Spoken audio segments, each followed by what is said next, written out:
السلام علیکم ورحمۃ اللہ وبرکاتہ۔ الحمد للہ رب العالمین والصلاة والسلام علی سید الانبیاء والمرسلین وعلی آلہ واصحابہ اجمعین، اما بعد۔ محترم ناظرین، ایک بار پھر سے آپ سبھی کا استقبال ہے اصول منہج کے اس لائیو پروگرام میں۔ محترم ناظرین، منہج کے تعلق سے ابھی تک ہم نے بہت ساری باتیں ویڈیوز کلپ کے ذریعے سے جانی ہیں اور جو ہے سیکھی ہیں۔ انشاءاللہ مزید ہم اس اسٹریم کے ذریعے سے منہج کے تعلق سے مفید باتیں شیخ محترم سے سنیں گے اور اس کو جو ہے سیکھیں گے۔ تو آج کی اسٹریم میں بھی شیخ محترم جو ہے شامل ہو رہے ہیں اور منہج کے تعلق سے کچھ باتیں پیش کریں گے۔ تو آج بھی ہمارے سامنے ایک چھوٹی سی کلپ ہے، انشاءاللہ سب سے پہلے اس کو چلائیں گے، اس کے بعد جو ہے شیخ محترم کا اس کلپ کے تعلق سے اوپننگ کمنٹ ہوگا اور آپ ناظرین کا جو ہے آخر میں سوالات کا سیشن رہے گا۔ تو آپ کے سامنے کمنٹ سیشن میں اس اس پروگرام کی لنک بھیج دی گئی ہے۔ آپ لوگ جو ہے اس لنک پہ جا کر کے اس پروگرام میں شامل ہو جائیں تاکہ آپ کو سوال کرنے کا موقع مل سکے۔ تو آئیے ہم اس پروگرام کا آغاز کرتے ہیں اور شیخ محترم کو اس اسٹریم میں ایڈ کر کے شیخ کا استقبال کرتے ہیں۔ السلام علیکم ورحمۃ اللہ وبرکاتہ۔ وعلیکم السلام ورحمۃ اللہ وبرکاتہ۔ کیا حال ہے شیخ، خیریت سے ہیں؟ الحمدللہ۔ جی جزاک اللہ شیخ وقت دینے کے لیے۔ تو شیخ اگر اجازت ہو تو ویڈیو کلپ چلا دیتے ہیں انشاءاللہ، اس کے بعد جو ہے آپ کا اوپننگ کمنٹ اس پر ہوگا۔ جی جی جزاک بالکل اللہ چلائیے۔ جی جی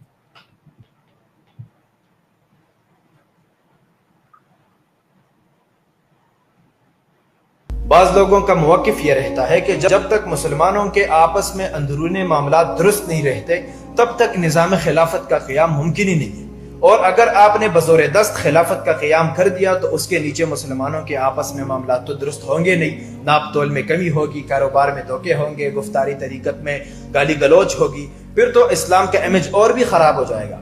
بظاہر تو یہ موقف انسان کے دماغ کو ہٹ کر جاتا ہے، لیکن اس کی نوعیت کو ہم ایک مثال سے سمجھنے کی کوشش کرتے ہیں کہ فرض کریں ایک شخص پاکستان میں ٹریفک قوانین کی پاسداری نہیں کرتا، اسی طرح وہ گند رستے میں پہنتا ہے۔ وہی شخص جب قطر جاتا ہے یا یونائٹڈ کنگڈم جاتا ہے تو جاب کرتے وقت وہ ٹریفک قوانین کی پاسداری بھی کرتا ہے اور جوس کے ڈبے کو ڈسٹ بن تک لے جاتا ہے، وہی شخص۔ لیکن کیونکہ اس پر چیک اینڈ بیلنس اور نظام کا اثر رہتا ہے، اور اسی چیک اینڈ بیلنس کو شریعت کہتے ہیں کہ جب ریاست میں کوئی غیر شرعی کام کرتا ہے، فرض کریں ایک شخص نے اللہ کے قانون سے بغاوت کر کے کسی دوسرے انسان کو ضرر پہنچایا، اس پر ظلم کیا، تو اس کے مد مقابل نظام خلافت میں شریعت کا قانون ضد میں آتا ہے، اور جیسے کہ رسول اللہ نے عدالت کا تصور دیا، اسی عدالت میں اس کا مقدمہ لڑا جاتا ہے اور اس کو اس کے جرم کی سزا ملتی ہے۔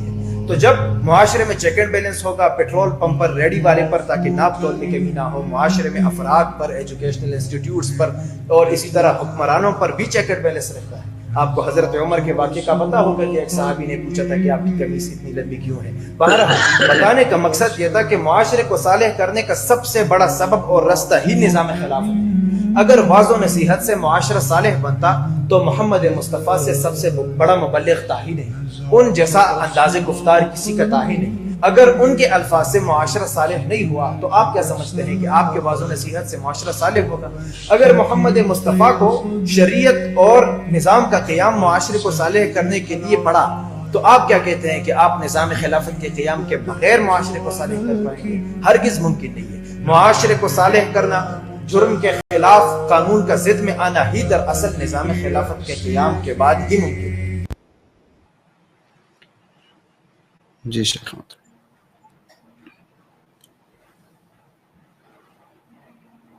الحمدللہ رب العالمین والصلاة والسلام علی سید الانبیاء والمرسلین نبینا محمد وعلی آلہ وصحبہ اجمعین، اما بعد۔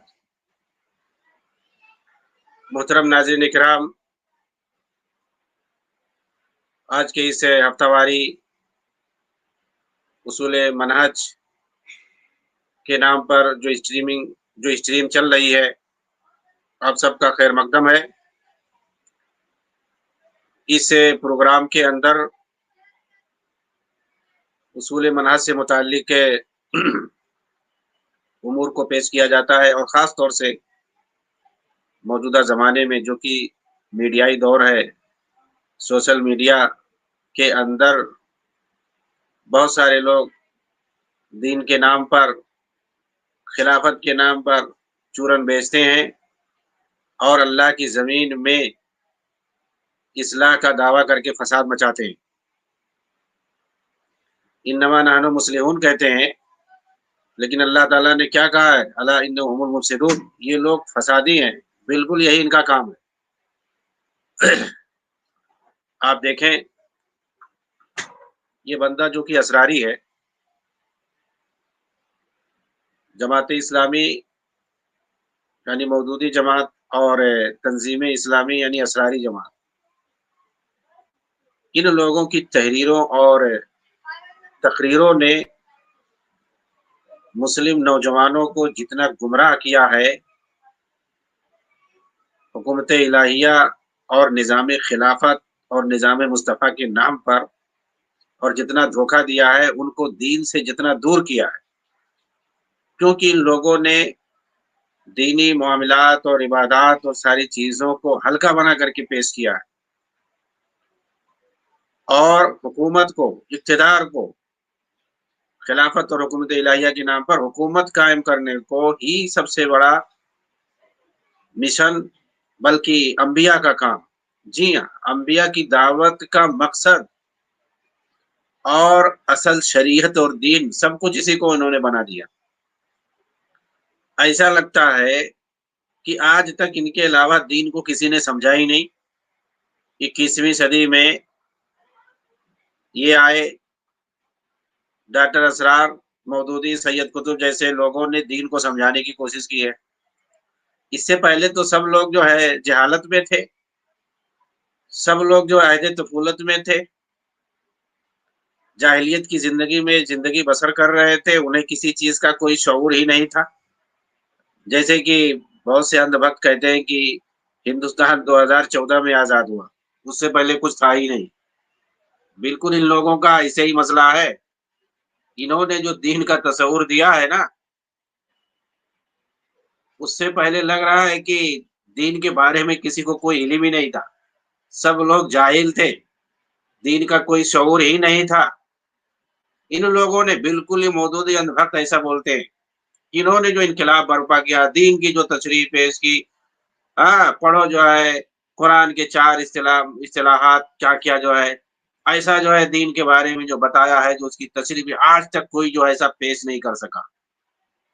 یعنی اس طرح سے انہوں نے نوجوانوں کو گمراہ کیا ہے، دین سے دور کیا ہے، خمینیت اور رافضیت کے قریب کیا ہے، ہڑبونگی فکر اور خارجی فکر کے قریب کیا ہے، بلکہ بنایا ہے، داعشی فکر بنا کر کے، تکفیری اور تفجیری ذہنیت میں مبتلا کر کے اپنے ہی مسلمان بھائیوں کو قتل کرنے پر جو ہے یہ ثواب سمجھتے ہیں، اس طرح سے بنا دیا اور مچاتے ہیں فساد اور خوریزی، قتل و خوریزی۔ یہ جو ہے ویڈیو آپ دیکھیں، آپ سنیں، میں کچھ چیزوں کو پیش کر کے اس کی جو ہے تحلیل اور تجزیہ آپ کے سامنے رکھتا ہوں۔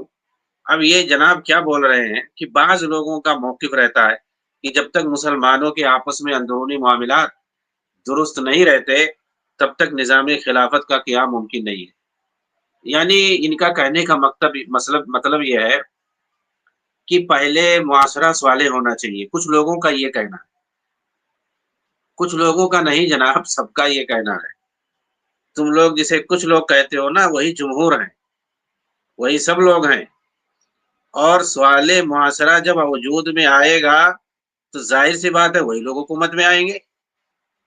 اب کہیں پر سارے کوئی جو ہے صحیح دین پر نہ ہو، ہر جگہ قبر پرستی عام ہو، گھوڑا پرستی عام ہو، مزار پرستی، شرک اور بدعات اور کفر ساری چیزیں ہوں، یعنی وہاں یہودی بھی ہوں، عیسائی بھی ہوں اور ملحدین بھی ہوں، ہر طرح کے کافرین ہوں، اور شیعہ ہوں، رافضی ہوں، اور بریلوی ہوں، دیوبندی ہوں، اہل حدیث ہوں، تنظیمی ہوں، تحریکی ہوں، اخوانی ہوں، ہر کوئی خارجی ہوں، داعشی ہوں، سارے لوگ یعنی مکس ہو، معاشرہ سارے لوگوں سے جو ہے بھرا ہوا ہو، ہر کوئی اپنا الگ الگ نظریہ اور عقیدہ رکھتا ہے، ٹھیک ہے۔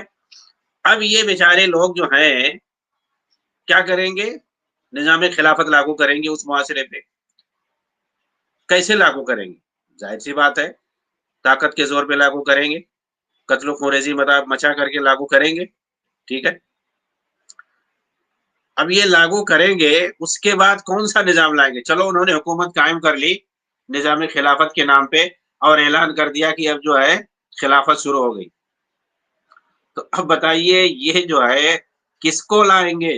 بھائی سماج میں حکومت ایک آدمی سے تو چلتا نہیں ہے نا، اس میں تو ہر علاقے سے لوگ رہتے ہیں، حکومت کو چلانے والے سارے لوگ رہتے ہیں، اور یہ جو ہے جناب جو بول رہے ہیں یہ لوگ تو سب کی بات مانتے ہیں، سب کو چلنے کی بات کرتے ہیں کہ ہمارے ساتھ رہو، اپنے اپنے عقیدے پر قائم رہو۔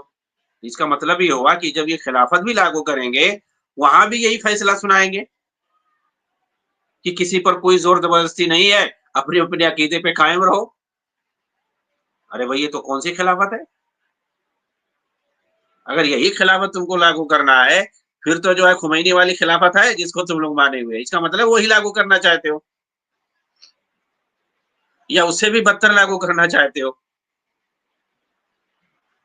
تو یہ لوگ جو ہے اپنی حکومت اور اقتدار چاہتے ہیں، اس کے علاوہ کچھ نہیں۔ کہہ رہے کچھ لوگوں کا موقف ہے کہ جب تک معاشرہ صالح نہ ہو، ارے بھائی معاشرہ صالح ہوگا تبھی اللہ تعالیٰ اگر ان کو حکومت دے گا تبھی وہ لوگ صحیح سے حکومت کریں گے۔ معاشرے کے اندر اگر گندگی ہو کون حکومت کرے گا؟ حاکم کہاں سے آئے گا؟ فرشتہ تھوڑی آئے گا اتر کر کے، معاشرے ہی کے لوگ رہیں گے، اپنے ہی سماج کے لوگ حاکم رہیں گے۔ اس میں سے قاضی کون رہے گا، والی کون رہے گا، محصل کون رہے گا، اور جو ہے اور سب سے بڑی چیز جو ہے دعوت کا کام کرنے والے جو علماء ہوں گے، مطلب اپنے اپنے حساب سے ہر کوئی اپنی اپنی فکر کی دعوت دیتا پھرے۔ بھائی دنیاوی امور سنبھالنے کے ساتھ ساتھ حاکم وقت کا یا خلیفہ کی تو ایک ذمہ داری یہ بھی ہے، دینی معاملات کو سنبھالنا بھی ہے، جس میں امر بالمعروف نہی عن المنکر کا جو ہے فریضہ ہے، حیۃ الامر ہے، اسی طریقے سے جو احتساب کا شعبہ ہے، اسی طریقے سے جو ہے عدالتوں میں فیصلہ کرنے کا معاملہ ہے، قاضیوں کو تعینات کرنا۔ تو کون سا قاضی بناؤ گے بھائی؟ شیعہ بنا دو گے؟ کس کو بناؤ گے؟ یہ لوگ چلے ہیں خلافت قائم کرنے کے لیے، صرف ان کا مقصد ہوتا ہے عوام کو گمراہ کرنا، خاص طور سے نوجوانوں کو، کیونکہ یہ جذباتی انداز میں بولتے ہیں۔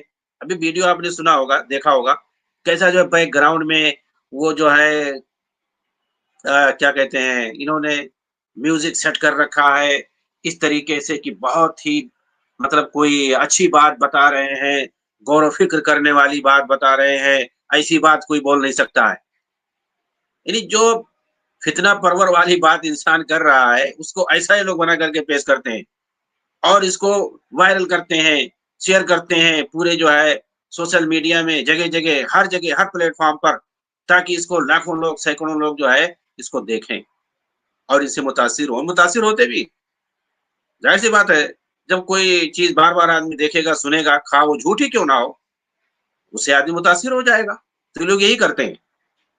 بعض لوگوں کا موقف ہے، ارے سارے لوگوں کا یہی موقف ہے کہ جیسا معاشرہ اور سماج ہوگا اسی طریقے سے حکام بھی ہوں گے، کما تکونون یولی علیکم، جیسا رعایا ہوگی ویسے حاکم ہوں گے۔ یہ تو اصول ہے بھائی۔ اللہ تعالیٰ اس وقت کسی قوم کی حالت نہیں بدل جائے جب تک وہ خود اپنے آپ کی حالت نہ بدل لیں۔ ان اللہ لا یغیر ما بقوم حتی یغیروا ما بانفسہم۔ تو کیا نہیں ہے، ساری چیزیں ہیں، اور جب تک جو ہے ایمان نہیں ہوگا، عمل صالح نہیں ہوگا، توحید پر انسان نہیں ہوگا، شرک سے پاک نہیں ہوگا، تو حدیث میں، آیت میں، سورہ نور کی 55 نمبر آیت مشہور ہے کہ جو ہے جب تک اللہ تعالیٰ جو ہے خلافت سے نہیں نوازے گا، اللہ تعالیٰ جس کو چاہتا دیتا ہے، اللہ مالک الملک تؤتی الملک۔ یہ لوگ لگ رہا ایسا ہے کہ یہ اپنے قوت بازو سے خلافت قائم کر لے جائیں گے۔ بہرحال 100 سال ہونے کو ہیں، یہ لوگ ایسے ہی عوام کو بیوقوف بنا رہے ہیں۔ آگے کیا کہہ رہے ہیں، یعنی جو پوری امت کا نظریہ ہے اس کو بعض لوگ کہہ کر کے بندہ جو ہے درکنار کر رہا ہے، اور اپنی جو فالتو بات ہے، جو فالتو چیز ہے، جو کبھی ہو نہیں سکتا اور نہ کسی نے ایسی بات کا اظہار کیا، اس کو جو ہے ایسا لگ رہا ہے تمام امت کا وہی موقف ہے، اس انداز میں پیش کر رہا ہے کہ مطلب معاشرہ کچھ بھی ہو کیسے بھی ہو ہمیں جو ہے خلافت قائم کرنا ہے. بھئی اگر بات ایسی ہی تھی تو پھر اللہ کے رسول نے مکہ میں کیوں نہیں خلافت قائم کیا؟ وہاں کیوں نہیں حکومت قائم کی؟ کیوں آپ واضح و تلقین کرتے رہ گئے؟ واضح و نصیحت آپ وہاں کیوں کرتے رہے گئے؟ آپ نے معاشرے کو کیوں سدھارا؟ ایک صالح معاشرہ بنانے کی فکر آپ نے کیوں کی؟ اللہ کے رسول صلی اللہ علیہ وسلم کا کیا مقصد تھا بعثت کا؟ وَيُعَلِّمُهُمُ الْكِتَابَ وَالْحِکْمَةَ وَيُزَکِّیہِم وغیرہ کا کیا معنی ہے بھائی؟ اللہ کے رسول تزکیہ کرتے تھے، کتاب و حکمت کی باتیں سکھاتے تھے لوگوں کو، اور ان کے دلوں کو پاک کیا شرک اور بدعت اور ہر طرح کی جو ہے گندگیوں سے ان کے دلوں کو، ان کے قلوب کو، ان کے اذہان کو پاک کیا اور ان کے دلوں میں توحید کو راسخ کیا. جب وہ لوگ پورے طور پر اللہ کے لیے ہو گئے، جیسا کہ حضرت عائشہ نے بتایا ہے کہ اگر اللہ تعالیٰ جو ہے سارے احکامات جو ہیں ان کو ایک ساتھ نازل کر دیتا تو یہ جو لوگ ہیں نا یہ کوئی چھوڑنے والا نہیں تھا، یہ صحیح راستے پہ لوگ آنے والے نہیں تھے. اللہ تعالیٰ نے اسی لیے دھیرے دھیرے ان کے دلوں کو پہلے پاک کیا نبی کے ذریعے، پھر اس کے بعد جو ہے یہ کے بعد دھیرے دھیرے دھیرے احکام کو اللہ تعالیٰ نے نازل کیا. اس کا مطلب کیا ہوا؟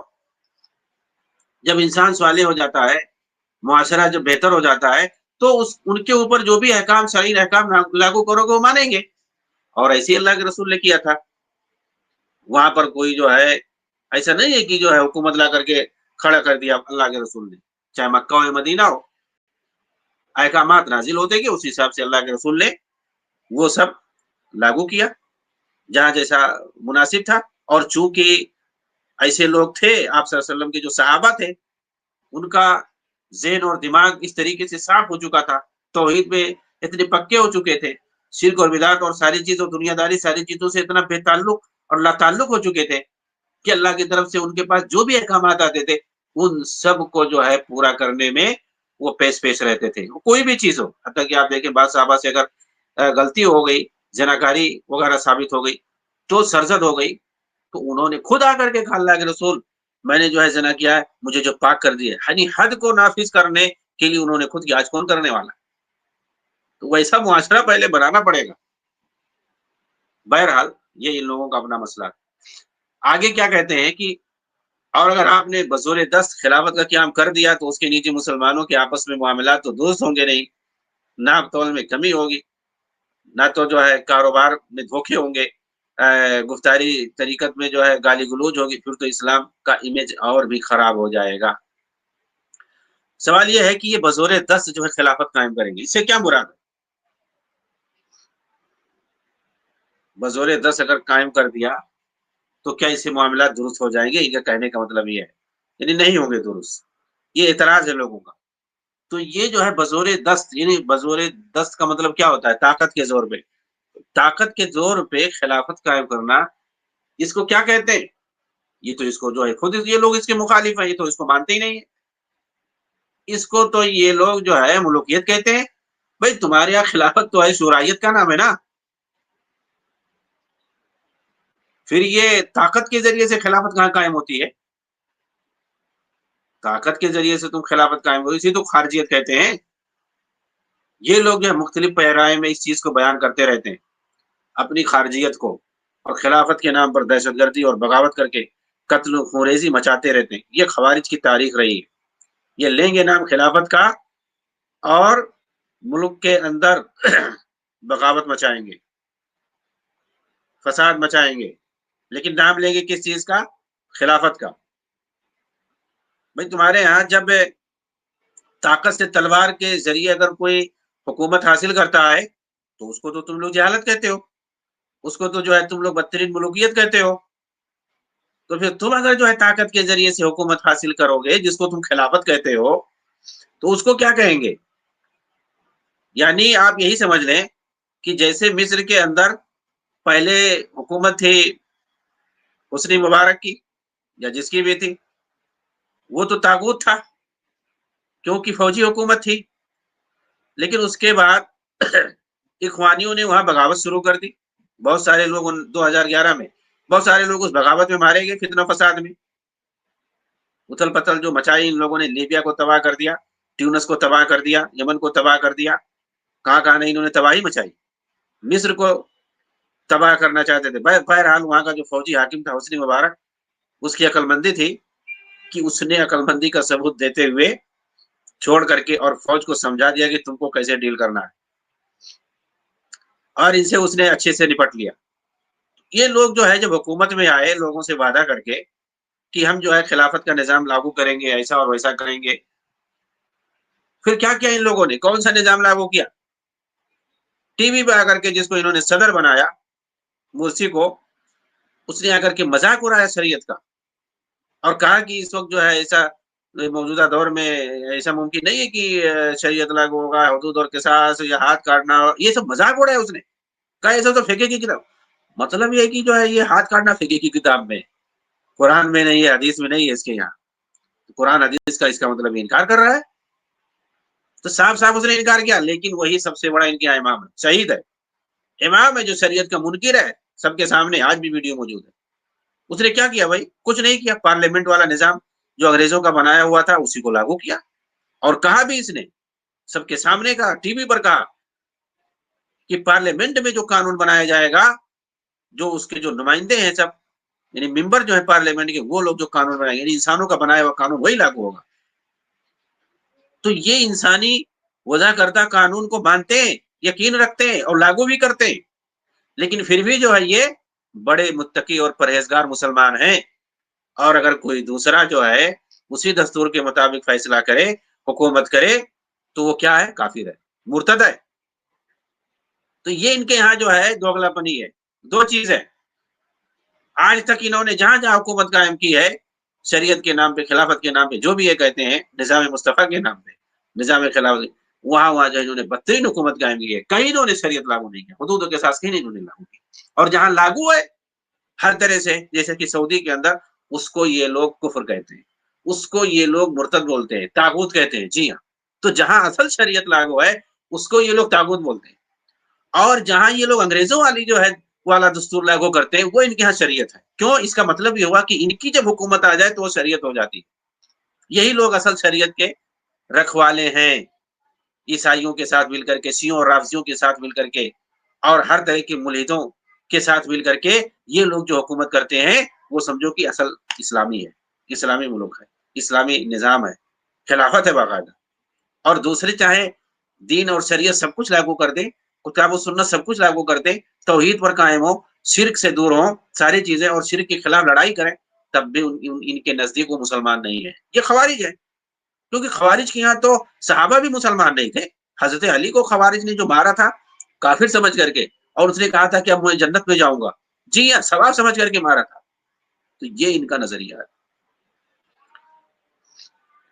اچھا، کیا بول رہا ہے آگے کہ بظاہر یہ موقف انسان کے دماغ کو ہٹ کر جاتا ہے، لیکن اس کی نوعیت کو ہم ایک مثال سے سمجھنے کی کوشش کرتے ہیں۔ فرض کریں ایک شخص پاکستان میں ٹریفک قوانین کی پاسداری نہیں کرتا، اسی طرح وہ گند راستے میں پھینکتا ہے، وہی سے جب قطر جاتا ہے، یونائٹڈ کنگڈم جاتا ہے، جاب کرتے وقت وہ ٹریفک قوانین کی پاسداری بھی کرتا ہے، اور جوس کے ڈبے کو ڈسٹ بین تک لے جاتا ہے، وہی شخص، کیونکہ اس پر جو ہے چیک اینڈ بیلنس اور نظام کا اثر رہتا ہے، اور اسی چیک اینڈ بیلنس کو شریعت کہتے ہیں۔ اچھا، یہ جو جمہوری ممالک میں، اور وہ بھی کافروں کے ملک میں، چیک اینڈ بیلنس کا جو نظام قائم ہے، اور جس کی بنیاد پر لوگ جو ہے ملکی قوانین کی پاسداری کرتے ہیں، یعنی جو انسانوں نے قانون بنایا ہوا ہے، دستور بنایا ہوا ہے، اس کی جو پاسداری کرتے ہیں، چاہے یورپ میں، امریکہ میں، یا قطر کی مثال انہوں نے دی، یعنی عرب ملکوں میں جہاں بھی لوگوں نے قانون بنا رکھے ہیں،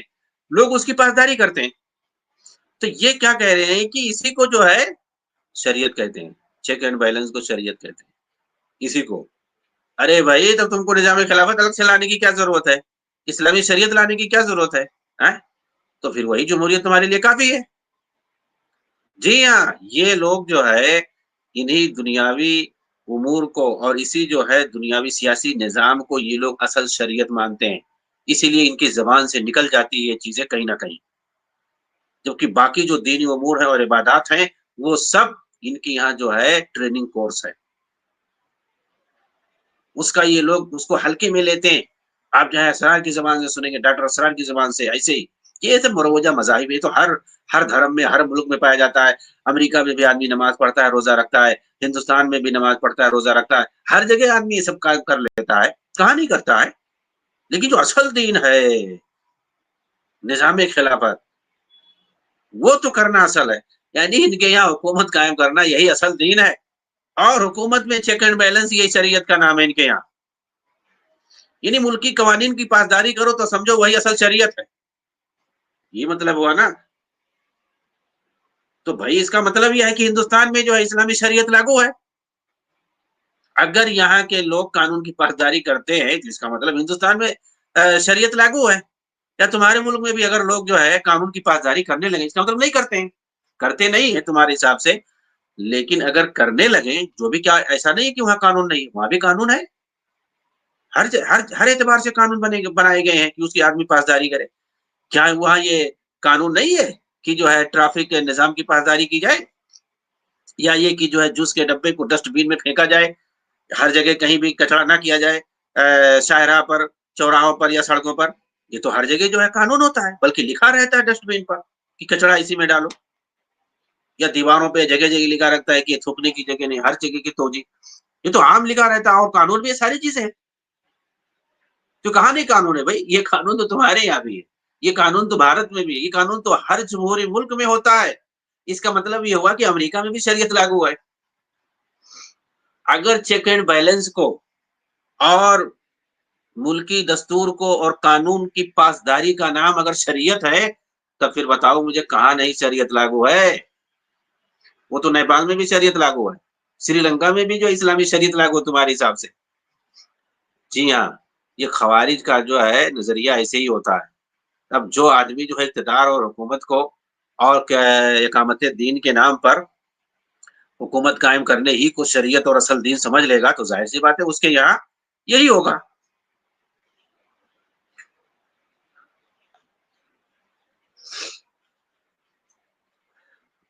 آگے بندہ کیا کہتا ہے کہ جب معاشرے میں چیک اینڈ بیلنس ہوگا، پیٹرول پمپ پر، ریڈی والے پر، ناپ تول میں تاکہ کمی نہ ہو، معاشرے میں افراد پر، ایجوکیشنل انسٹیٹیوٹس پر، اور اسی طرح حکمرانوں پر بھی چیک اینڈ بیلنس رہتا ہے ساری چیزوں پر،